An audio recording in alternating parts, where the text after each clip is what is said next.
हरे कृष्णा। ओम नमः शिवाय। कल हम बात कर रहे थे कि माता पार्वती की माँ और उनकी भी माँ, यानी कि माता पार्वती की माता जी और उनकी नानी दोनों बहुत परेशान हैं, बहुत चिंतित हैं। मैनावती तो इसलिए चिंतित रहती हैं आजकल क्योंकि जब से ब्राह्मण देवता वो सब कुछ कह के गए हैं, उनके दिमाग में वो बातें घूमती रहती हैं। लेकिन नानी इसलिए परेशान हो रही हैं क्योंकि वो देख रही हैं कि किसी भी प्रकार से महादेव का और हमारा मेल नहीं है। मैनावती जब अकेले चिंतित खड़ी होती हैं, पार्वती माता आती हैं तो उनको देखते ही पहले ही माता बोल देती हैं कि कोई तर्क वितर्क मत करना पार्वती, महादेव हमारी मर्यादाओं के विपरीत हैं और ये बात सत्य है। और माता पार्वती पूछती हैं कि आखिर हमारी मर्यादा के विपरीत उन्होंने किया क्या है। माता पार्वती उन्हें समझाती हैं कि माँ, आप भूल रही हैं कि त्रिदेव में से एक देव महादेव भी हैं, और जिस प्रकार नारायण के हर कार्य के पीछे गूढ़ अर्थ छिपा होता है, उसी प्रकार महादेव की भी हर बात, हर कथन, हर तथ्य, हर कार्य के पीछे गूढ़ अर्थ होता है और अवश्य होता है। उन्होंने आभूषण इत्यादि उपहार दिए थे, किंतु धतूरे के फूल और छाल आदि ये सब वो उन्होंने इसलिए भेजा माँ कि वो हमारा ध्यान इस तरफ केंद्रित करना चाहते थे, कि इस परम सत्य की ओर केंद्रित करना चाहते थे, इस परम सत्य की ओर आकर्षित करना चाहते थे कि परम सत्य कुछ और है। मैनावती कहती, क्या ये तुम परम सत्य कर रही हो? क्या कहना चाहती हो? कौन सा परम सत्य?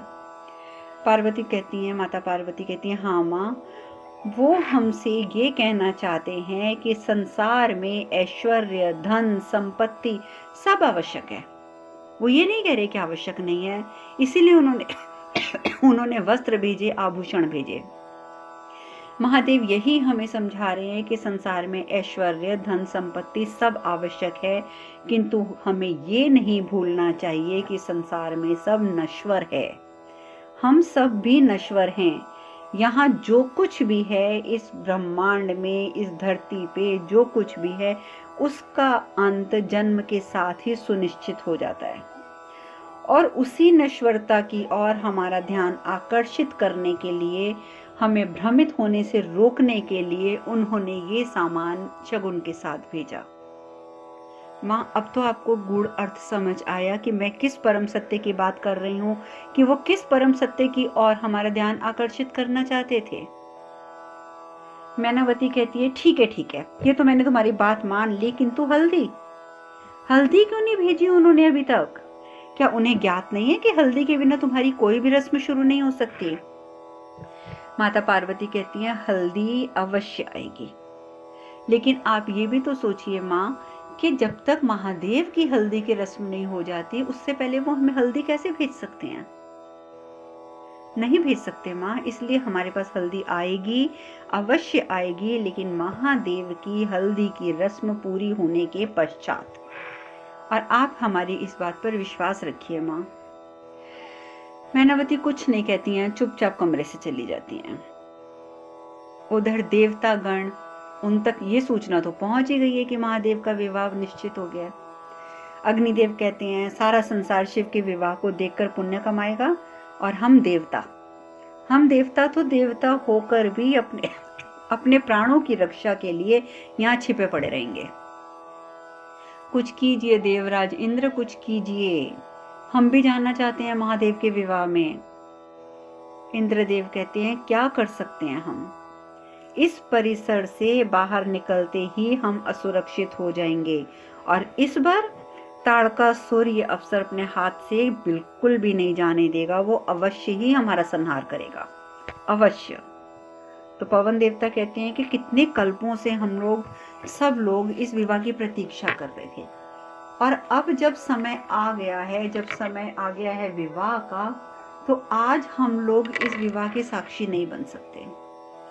ऐसे जीवन से तो अच्छा है कि हम देवत्व का परित्याग कर दें। इंद्रराज, देवत्व का परित्याग करना वो ज्यादा अच्छा है, क्योंकि ऐसी जिंदगी का कोई फायदा नहीं कि हम महादेव के विवाह में ना जा सकें। इंद्रदेव गुरु बृहस्पति की ओर देखने लग जाते हैं, कहते हैं गुरुवर अब आप ही कोई युक्ति सुझाइए। गुरु बृहस्पति कहते हैं कि जब शेष मार्ग बंद हो जाते हैं तो एकमात्र प्रार्थना का मार्ग शेष बचता है। और ये बिल्कुल सत्य है, जब सभी मार्ग बंद हो जाते हैं तो इकलौता मार्ग जो बचता है वो बचता है सिर्फ प्रार्थना का। तो गुरुदेव कहते हैं कि यदि विवाह में सम्मिलित होना चाहते हो तो सच्चे मन से प्रार्थना करो। मैं इतना जानता हूं कि प्रभु भक्तों की प्रार्थना अवश्य सुनते हैं, अवश्य सुनते हैं। और जब इस प्रकार से देवता प्रार्थना करने बैठते हैं, ओम नमः शिवाय, ओम नमः शिवाय शुरू करते हैं, शिव के पास ये आवाज पहुंच जाती है और शिव कहते हैं जाओ नंदी, देवतागण तुम्हारी प्रतीक्षा कर रहे हैं। और वो नंदी को वहां भेज देते हैं। उधर दूसरी ओर चक्री, जो ताड़कासुर का सेना वो है मंत्री, वो आता है दौड़ा दौड़ा, असुरराज असुरराज, गुप्तचरों ने सूचना दी है कि नंदी देवताओं को लेने जा रहे हैं और नंदी के संरक्षण में देवता जो हैं वो कैलाश जा रहे हैं। तो ताड़कासुर होता है वो तो बड़ा प्रसन्न हो जाता है, कहता है मैं तो कब से इस अवसर की प्रतीक्षा कर रहा था, चलो अच्छा हुआ ये अवसर आया। तो जैसे ही देवता बाहर आएंगे हम उनका वध कर देंगे। चक्री कहता है आप कह तो ठीक रहे हैं असुरराज के देवता बाहर आएंगे तो हम उनका वध कर देंगे, लेकिन मैं एक बात कहना चाहूंगा कि हमें नंदी के रण कौशल का ज्ञान नहीं है। हमें बिल्कुल ज्ञान नहीं है कि आखिर नंदी जो हैं वो किस प्रकार से युद्ध करते हैं। शुक्राचार्य कहते हैं एक बात सोचो ताड़कासुर कि यदि महादेव ने नंदी को ये दायित्व सौंपा है तो उसकी वीरता का संदेह करना हमारी सबसे बड़ी मूर्खता होगी, सबसे बड़ी मूर्खता। ताड़कासुर कहते हैं कुछ भी होगा इस बार देखा जाएगा, लेकिन इस बार ये बात निश्चित है कि देवताओं का संहार अवश्य होगा और मैं स्वयं इस युद्ध में जाऊंगा, स्वयं इस युद्ध में जाऊंगा। और जब मैं जाऊंगा तो क्या नंदी या कोई और, मेरे सामने कोई नहीं टिक सकता है। बस देख लेना, आज से ये देवता सिर्फ लोक कथाओं के पात्र बन के रह जाएंगे, सिर्फ लोक कथाओं के पात्र, क्योंकि उनका अस्तित्व खत्म हो जाएगा। अब तो वो सिर्फ कहानी कथाओं में मिलेंगे।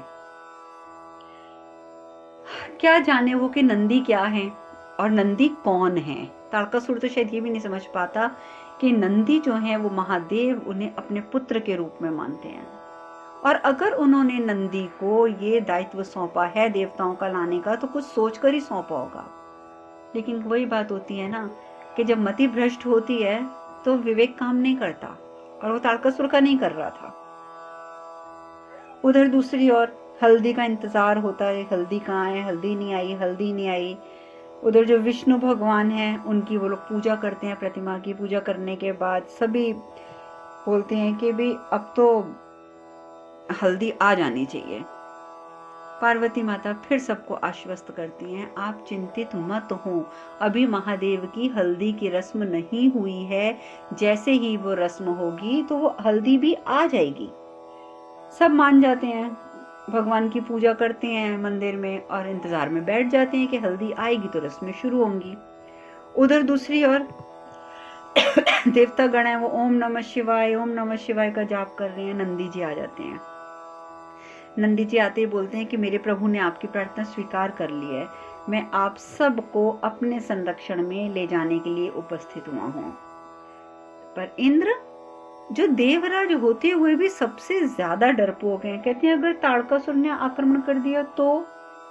नंदी कहते हैं निश्चिंत रहिए देवराज इंद्र, निश्चिंत रहिए, मेरे प्राण रहते आप सब सुरक्षित हैं। चलिए, जब तक मैं हूं आपका कोई कुछ नहीं बिगाड़ सकता, आप चलिए मेरे साथ। सब हिम्मत करते हैं, नंदी जी के साथ सब बाहर आते हैं। जैसे ही बाहर पहुंचते हैं, अभी कुछ कदम चलते हैं कि सामने से ताड़कासुर और उसके सैनिक आते हैं और कहते हैं कि अब हम इनके ऊपर आक्रमण करके इनका संहार करेंगे। ललकारते हैं वो नंदी को, कहते हैं कि नंदी, ताड़कासुर कहते हैं तू पीछे हट जा, आज देवताओं का संहार निश्चित है, इसलिए नंदी अच्छा होगा कि तू हमारे बीच में मत आ, और हमारे बीच आने की कोशिश भी मत करना, अन्यथा सबसे पहला संहार तेरा ही हो जाएगा। नंदी कहता है ये नहीं हो सकता ताड़कासुर, मुझे मेरे महादेव ने, मुझे मेरे प्रभु ने इनके संरक्षण का दायित्व सौंपा है, तो मेरे जीते जी तो तुम इसे हाथ नहीं लगा सकते। ताड़कासुर जब सुनता है तो कहता है ठीक है, अगर तेरी युद्ध करने की इच्छा है तो युद्ध ही सही, हो जाओ तैयार। जैसे ही वो अपने सैनिकों को बोलता है आक्रमण करने के लिए, नंदी इतने भयंकर एक बैल का रूप ले लेता है, भयंकर बैल का रूप, और अपने सींगों से बड़े बड़े असुरों को उठा उठा के पटकता है। ताड़कासुर देखता है कि इस तरीके तो मेरे सारे असुर मारे जाएंगे, वो तो सारे असुरों को उठा के पटक रहा है नंदी। ताड़कासुर कहते हैं कि नंदी को तो अब महापाश में ही बांधना होगा, और वो महापाश अपना आवाहन करता है उसका, और नंदी के ऊपर उछालता है, और नंदी उसमें बंध जाता है, और अपने असली रूप में आके नंदी धरती पर गिर जाते हैं। अब धरती पर गिरते हैं, देवता डर जाते हैं, अब क्या होगा, अब हमारी कौन रक्षा करेगा, नंदी तो बंध गया। देवता घबराए हुए खड़े होते हैं, तो ताड़कासुर कहते हैं कि अब मैं अपने अमोघ शस्त्र का प्रयोग करूंगा, मेरे एक अमोघ शस्त्र से तुम सारे देवता एक साथ मृत्यु को प्राप्त हो जाओगे, एक साथ। और ये बात कहते हुए वो आह्वान करता है अपने अमोघ शस्त्र का, और उसको अभिमंत्रित करके उसको देवताओं की ओर छोड़ देता है कि सारे देवताओं का नाश एक साथ हो जाए। इधर नंदी जब देखता है कि अमोघ शस्त्र देवताओं की ओर फेंक रहा है ये, नंदी सोचता है कि प्रभु ने मुझ पर इतना विश्वास किया, और कि ताकि मैं देवताओं को अपने संरक्षण में सुरक्षित लेकर आऊंगा, और ये क्या, मेरे होते हुए देवताओं का संहार होने लगा है। नंदी नाग पाश में बंधे बंधे इतनी जोर से उछलता है कि वो देवताओं और अमोघ शस्त्र के बीच में आ जाता है, और अमोघ शस्त्र जो है वो आघात कर देता है सीधा नंदी जी के ऊपर, और नंदी जी वहीं गिर पड़ते हैं। देवता तो बच गए, नंदी गिर गए। नंदी कहते हैं ताड़कासुर को, ताड़कासुर, अमोघ शस्त्र का उपयोग सिर्फ एक बार होता है जिंदगी में, एक बार, और वो अब तुम कर चुके हो, अब तुम देवताओं का कुछ नहीं बिगाड़ सकते। और नंदी इस प्रकार से गिरता है, लेकिन जैसे ही नंदी गिरता है, हे भगवान, महादेव को पता चलता है, और महादेव क्रोधित हो जाते हैं, बुरी तरीके से क्रोधित हो जाते हैं, और उसी समय शुक्राचार्य भी वहां उपस्थित हो जाते हैं। शुक्राचार्य पहले तो आते ही बोलते हैं, मूर्ख ताड़कासुर, ये क्या कर दिया तूने, ये क्या अनर्थ कर डाला तुमने, तुम्हें ज्ञात भी है कि नंदी कौन है, महादेव के लिए वो उनके पुत्र हैं, पुत्र, और तुमने महादेव के पुत्र को जो है उसके ऊपर शस्त्र छोड़ दिया, अब तुम नहीं बच सकते, अब तुम नहीं बच सकते, क्योंकि तुमने नंदी का वध करके बहुत बड़ी गलती कर दी है ताड़कासुर, बहुत बड़ी गलती कर दी है। इधर नंदी प्रभु को पुकारते हैं, महादेव महादेव। जैसे वो महादेव महादेव 2 बार पुकारते हैं, ये पुकार पार्वती माता के कानों में भी पड़ जाती है। महल में वो चिंतित, ये तो नंदी की आवाज है, नंदी संकट में है, नंदी के प्राण संकट में है, और ये सोचते हुए पार्वती माता उसी समय अपने महल से बाहर निकल जाती हैं कि मैं जाकर देखूं कि नंदी को क्या हुआ है। और उधर नंदी जो है वो अपने प्राण त्याग देते हैं। जैसे ही नंदी प्राण त्यागते हैं, शिव का क्रोध चरम सीमा पर पहुंच जाता है। उधर ताड़कासुर गिड़गिड़ाने लग जाता है अपने गुरु के सामने, मैंने कुछ नहीं किया, मैंने कुछ नहीं किया, ये नंदी तो स्वयं देवताओं के और अमोघ शस्त्र के बीच में आ गया था, खुद ढाल बनकर खड़ा हो गया था, इसलिए अमोघ शस्त्र उसको लग गया, अन्यथा मैंने कोई उसको मारा थोड़ी था नंदी को, मैं क्या कर सकता था, वो जबरदस्ती बीच में आया था। शुक्राचार्य कहते हैं तुम क्या कर सकते थे और क्या कर सकते हो या क्या नहीं कर सकते हो, ये सब समय अब निकल चुका है ताड़कासुर, ये सारा समय निकल चुका है। अब तो जो करेंगे वो महादेव करेंगे, और वो जो भी करेंगे वो बहुत ही विनाशकारी होगा, बहुत विनाशकारी। इसलिए अभी भी अगर तुम में कुछ बुद्धि शेष बची है ना ताड़कासुर, तो यहाँ से पलायन करो, शीघ्र पलायन करो, अन्यथा आज तुम्हारा अंत निश्चित है। ताड़कासुर कहता है लेकिन हमें कैसे वो मार सकते हैं महादेव, हमें तो उन्होंने वरदान दिया है। शुक्राचार्य कहते हैं, ताड़कासुर, अपनी मूर्खता को दोहराना चाहते हो तो यहाँ रुको, अन्यथा पलायन करो। आपको याद ही होगा शुक्राचार्य ने इस बात को मूर्खता क्यों कहा, क्योंकि उसने पहले भी एक बार यही बात कही थी कि हाँ, मुझे तो वरदान है, महादेव मुझे कैसे मारेंगे, और महादेव ने उन्हें नागपाश में बांध के छोड़ दिया था। वो तो विद्युन्माली ने तपस्या करी, तपस्या करके महादेव को प्रसन्न किया और वरदान प्राप्त किए। तो ये बात ताड़कासुर तो भूल गया था, लेकिन शुक्राचार्य नहीं भूले थे। इसीलिए आज शुक्राचार्य ने बोला कि अगर तुम अपनी मूर्खता को दोहराना चाहते हो तो तुम यहीं रुको, अन्यथा पलायन करो। अब ताड़कासुर को भी बात समझ आ जाती है और वो उसी समय अपने असुरों के साथ वहां से अदृश्य हो जाता है, गायब हो जाता है। इधर से ताड़कासुर गायब होता है, उधर से महादेव आ जाते हैं और आते चिल्लाते हैं, ताड़कासुर, तुमने स्वर्ग पर आधिपत्य जमाने के लिए कि तुम्हारा आधिपत्य सदैव के लिए स्वर्ग पर हो जाए, तुमने इसी लालसा में नंदी के प्राण लिए हैं। इसलिए अब मैं इस स्वर्ग का ही सर्वनाश कर दूंगा। तुम्हें स्वर्ग की लालसा है ना, तुम स्वर्ग पर हमेशा के लिए आधिपत्य चाहते थे, तो मैं अब इस स्वर्ग का ही नाश कर दूंगा, सर्वनाश कर दूंगा इस स्वर्ग का। और त्रिशूल उठाकर महादेव जैसे ही स्वर्ग लोक की ओर फेंकने लगते हैं, शुक्राचार्य हाथ जोड़कर सामने खड़े हो जाते हैं, महादेव रुक जाइए, महादेव रुक जाइए, अनर्थ मत कीजिए महादेव, एक मूर्ख की उद्दंडता का दंड आप सृष्टि को मत दीजिए। स्वर्ग लोक का नाश, सारी सृष्टि और देवताओं का विनाश होगा महादेव। हम इसी क्षण अपनी संजीवनी विद्या से नंदी को जीवित कर देंगे और हम आपको वचन भी देते हैं कि अब आज के बाद आपके मार्ग में ताड़कासुर कभी नहीं आएगा। महादेव कृपया करके शांत हो जाइए, महादेव शांत हो जाइए। आप जब इस प्रकार से विनती करते हैं तो महादेव 1 मिनट शांत होते हैं। शुक्राचार्य जी उसी समय बैठ जाते हैं और अपनी संजीवनी विद्या से महामृत्युंजय का जाप करते हुए नंदी को वो जीवित करते हैं। और उधर पार्वती माता भी ढूंढते ढूंढते पहुंच जाती हैं, पर उधर आके देखती हैं कि नंदी तब तक जीवित हो चुके थे, सकुशल थे। वो सीधे पूछते हैं, नंदी तुम सकुशल तो हो ना? नंदी कहते हैं, माँ मेरी एक पुकार सुनकर आप मुझे देखने चली आई, मैं तो धन्य हो गया माते, मैं धन्य हो गया।